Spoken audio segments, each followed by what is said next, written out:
नमस्कार, मी सोनिया भानुसे. पुन्हा एकदा माझ्या यूट्यूब चॅनलवर तुमचं खूप खूप स्वागत आहे. सापुतारावरून निघाल्यावर 40 किलोमीटर अंतरावर सप्तशृंगी देवीचे मंदिर आहे हे समजले. आपण इतक्या जवळ आलो आहोत तर देवीचे दर्शन घेऊयात असे आम्ही ठरवले. चला तर मग आई सप्तशृंगी देवीचे दर्शन घेऊयात.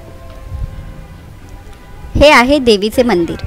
मी खूप वर्षापूर्वी येथे आले होते तेव्हा आम्ही 518 पायऱ्या चढून देवीचे दर्शन घेतले होते. आता येथे रोपवेची छान सोय झाली आहे, त्यामुळे भाविकांना देवीचे दर्शन घेणे सोयीस्कर झाले आहे. रोपवेचे रिटर्न तिकीट 110 रुपये असे आहे. जर कोणाला एक साईड जायचं असेल तर 55 रुपये देऊन येताना पायऱ्याने उतरून येऊ शकता. ऑड डे असल्यामुळे येथे फारशी गर्दी नव्हती.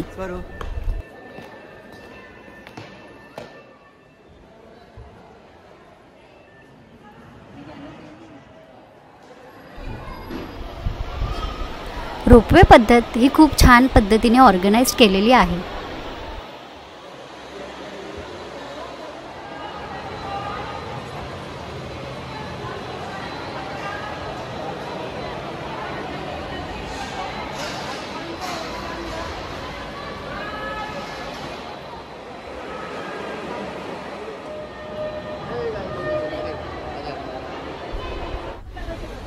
हाईटची मला खूप भीती वाटते, पण ह्या रोपवेमध्ये मला खूप मजा आली.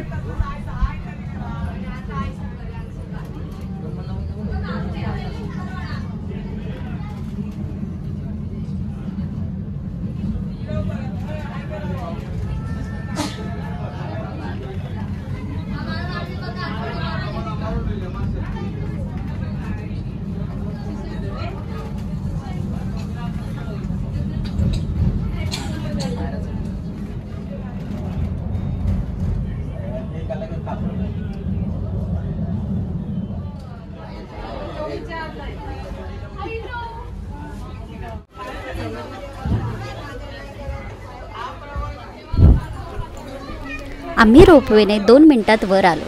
आता वाटले की लगेचच देवीचे दर्शन होईल, पण देवीच्या मंडपात येताच पाहिले की खूप गर्दी होती.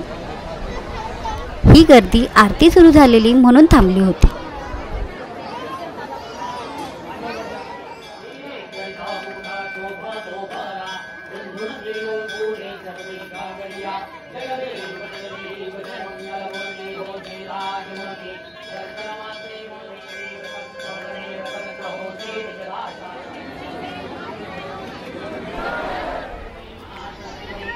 हे मंदिर भारतीय उपखंडातील 51 शक्तिपीठांपैकी एक आहे आणि देवी सतीला समर्पित आहे.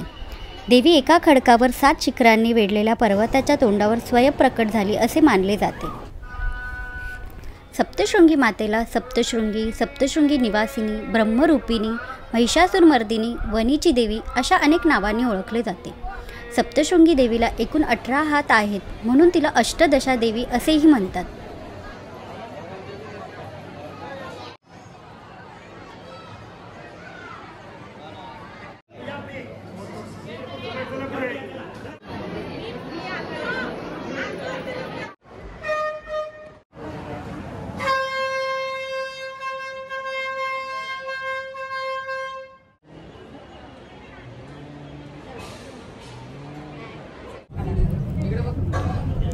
असे झाले आई सप्तशृंगी देवीचे दर्शन. तुम्हाला हा माझा व्हिडिओ आवडला असेल तर नक्की लाईक, शेअर आणि सबस्क्राईब करायला विसरू नका. पुन्हा भेटू एका नवीन व्हिडिओसह. बाय.